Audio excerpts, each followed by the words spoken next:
আসসালামু আলাইকুম, সবাইকে স্বাগতম। আমরা আজকে দেখব সঞ্চয়পত্রর আয় কিভাবে রিটার্ন সিস্টেমে দেখাতে হয়, বিনিয়োগটি কিভাবে দেখাতে হয় এবং এইটার এগেনস্টে যে ট্যাক্সটা কর্তন থাকে, উৎসকর কর্তন থাকে, সেটার ক্রেডিটটা কিভাবে নিতে হয়। প্রথমেই আপনি রেগুলার রিটার্নে যান। যেহেতু আপনি সঞ্চয়পত্রের ইনকাম দেখাবেন, এইটার ক্ষেত্রটা হচ্ছে ইনকাম ফ্রম ফিনান্সিয়াল অ্যাসেটস। এরপরে নেক্সটে যান, সেভ অ্যান্ড কন্টিনিউতে করদাতার আয়ের লোকেশন অনুযায়ী নেক্সটে যান। এখানে দেখেন আপনার একটা অপশন আছে, এখানে বলা আছে কয়েকটি আয়ের ক্ষেত্র। এখানে আছে দেখেন ইনকাম ফ্রম সঞ্চয়পত্র। যেই করদাতাটি আমি দেখাচ্ছি সেটি হচ্ছে আদার দেন পেনশনারের মধ্যে পড়ে, মানে পেনশন স্কিম না, এই কারণে আমি এখানে আদার দেন পেনশনার সিলেক্ট করলাম। আচ্ছা, এখানে এই করদাতার সঞ্চয়পত্রের রেজিস্ট্রেশন নাম্বার লিখতে হবে। আমি নাম্বারগুলো পর্যায়ক্রমে লিখি।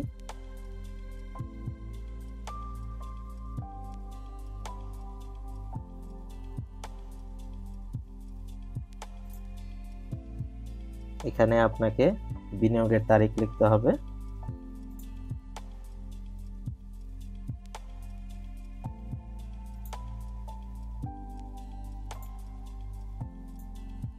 সঞ্চয়পত্রের ভ্যালু কত টাকা তা লিখতে হবে। এই বছর কত টাকা ইন্টারেস্ট পেয়েছে তা লিখতে হবে। টিডিএস কত কেটেছে তা লিখতে হবে।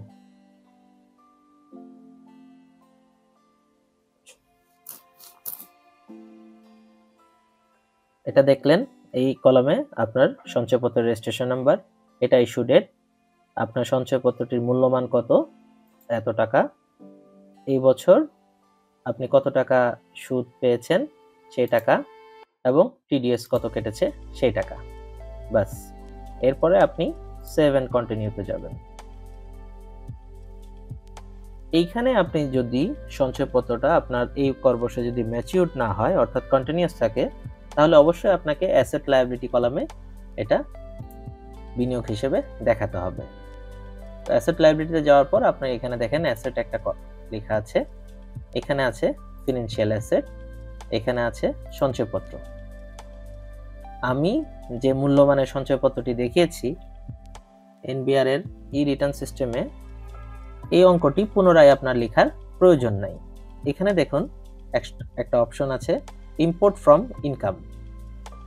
আপনি ইম্পোর্ট ফ্রম ইনকামে দিবেন, এখানে একটি পপআপ আসবে। আপনি আয়ের ডাটা ইনপুটের সময় যে তথ্যগুলো লিখেছেন সেগুলো দেখেন অটোমেটিক্যালি শো করছে। সিলেক্ট দেন, সিঙ্ক ভ্যালু দিয়ে দেন, বাস আপনার কাজ হয়ে গেল, সঞ্চয়পত্র অ্যাড হয়ে গিয়েছে।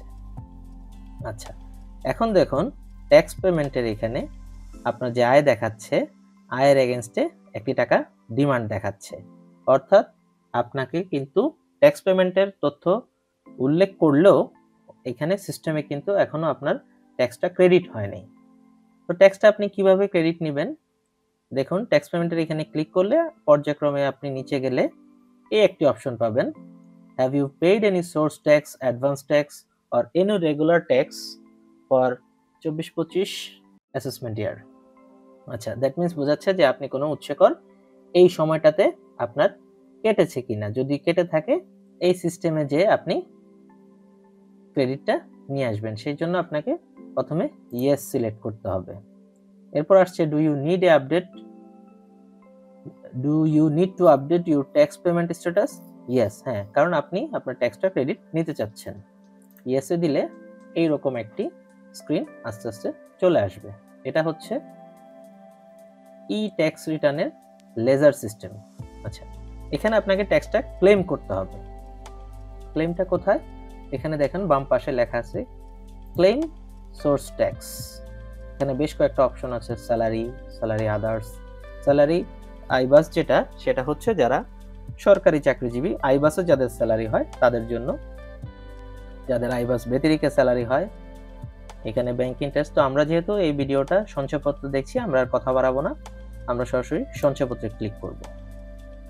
এইখানে দেখুন আপনার একটি অপশন আছে যে আপনার রেজিস্ট্রেশন নাম্বারটা দেওয়ার, সঞ্চয়পত্রের যে রেজিস্ট্রেশন নাম্বারটা আছে সেটা যদি আপনি দেন তাহলে এখানে একটা পপআপ চলে আসবে। এর চেয়েও সহজ পদ্ধতি হচ্ছে আপনি যদি সিঙ্ক ফ্রম ইনকাম একটি অপশন আছে, এখানে ক্লিক করুন।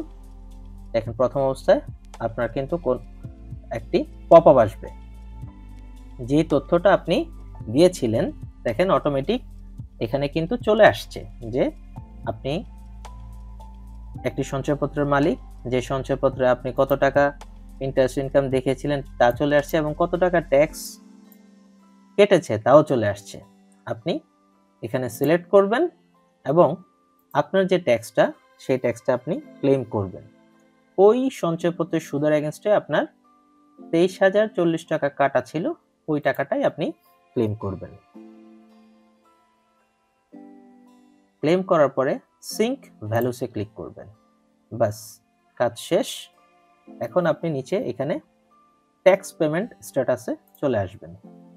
দেখুন আপনার সোর্স ট্যাক্স ক্লেম হয়ে গিয়েছে। এখান থেকে আপনি নিচে গো টু ই রিটার্নে চলে যাবেন। এখন একটু নিচে আসেন, দেখেন আপনার ট্যাক্স লায়াবিলিটি 0 হয়ে গেছে, অর্থাৎ আপনার যে ক্রেডিট যে টাকাটা কেটে রেখেছে, ট্যাক্স উৎসকর যে টাকাটা কেটে রেখেছে সেটা কিন্তু অলরেডি সিস্টেম নিয়ে নিয়েছে। ধন্যবাদ। আশা করি আপনারা ই রিটার্ন সিস্টেমে কিভাবে সঞ্চয়পত্রের আয় বিনিয়োগ ইনপুট দিবেন এবং যে কর দায় দেখাবে অর্থাৎ উৎসকরে যে টাকাটা কেটে রেখেছে সেটা আপনি কিভাবে এখানে সমন্বয় করবেন।